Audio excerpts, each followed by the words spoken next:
Okay, mothers, I am coming before us because I was presented with a question. And the question was so I had a mother that was struggling with a situation and a circumstance. And the question that was asked was, should they file for bankruptcy? So here's the thing, quite often, what happens is people confuse the fact that I coach mothers that are living with these turbulent and strained relationships with their adult daughters.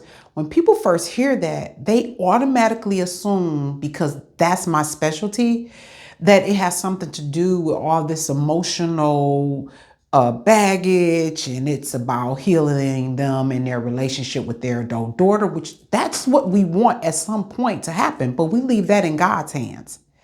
So people just automatically don't realize, or they don't realize, that these are the conversations that me and the mothers have.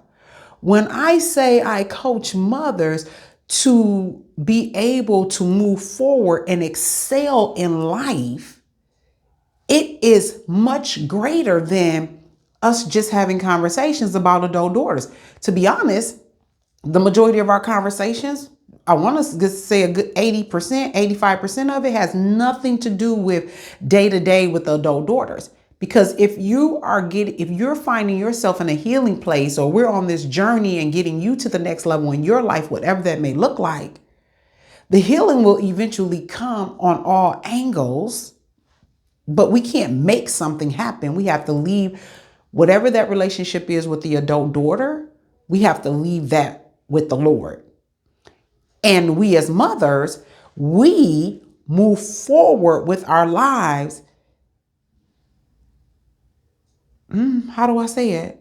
Just move forward with our lives and trust that God will do the rest. Now let's get back to the question. The question that was asked was, should I file for bankruptcy?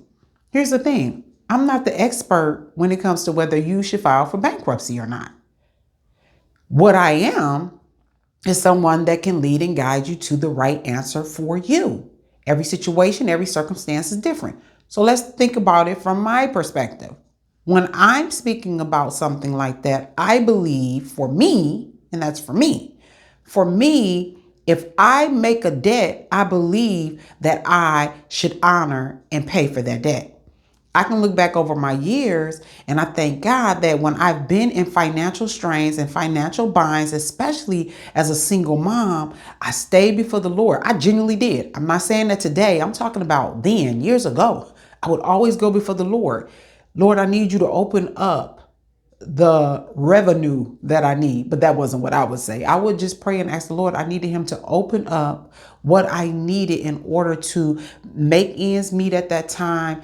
If I have any bills that need to be paid, I want to be able to pay those. I want to be able to say, God, that you did this for me. And that was the standard that I held for my Heavenly Father. I had an expectation, and I still do, that God will provide for me. So when I say to someone, this is what I do, but now they have to take into account what is their circumstance, what is their situation. Now, here's another thing to that. Anytime we are in financial situations or financial strains, there comes a time where we have to say, hey, this is a season of my life that I cannot do additional this, or I can't spend on this.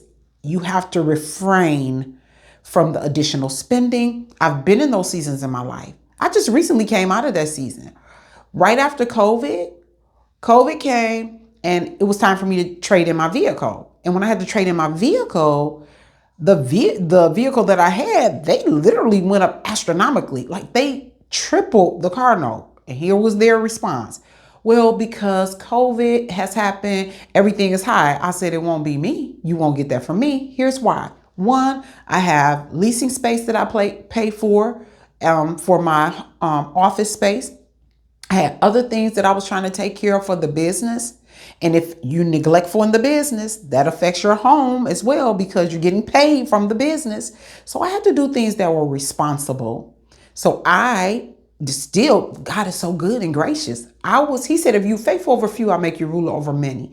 I didn't look at me having to go to a non-luxury vehicle as, a, like, God is not looking after me. I said, Lord, I'm doing what I need to do in this season and being responsible. And he blessed. I mean, I still had a very nice vehicle, SUV, and all the things.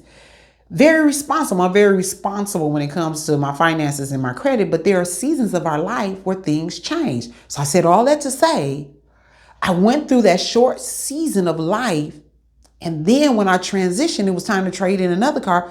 I went back to getting out of the vehicle that I was in, because I'm like, I'm not doing this SUV again, right? So anyway, I did that, and God saw fit that there was not even a hiccup in the road.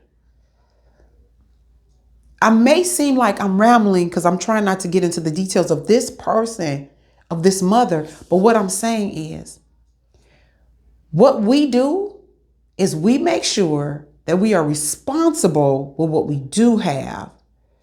Do what's best for you according to your situation and your circumstances. But I am a firm believer that God will provide for all of my needs according to his riches and glory. He has done it all these years for me. And I've had some hard seasons in my life, And I continue to rely on him.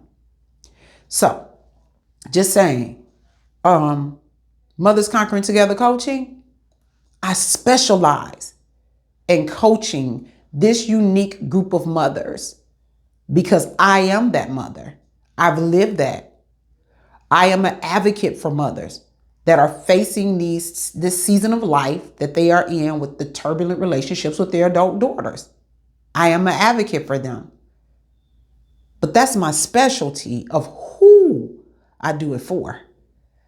But we handle all the things in the coaching room. So get in the description so that you can come on in to the coaching room, because nothing is off limits, because we are mothers conquering together.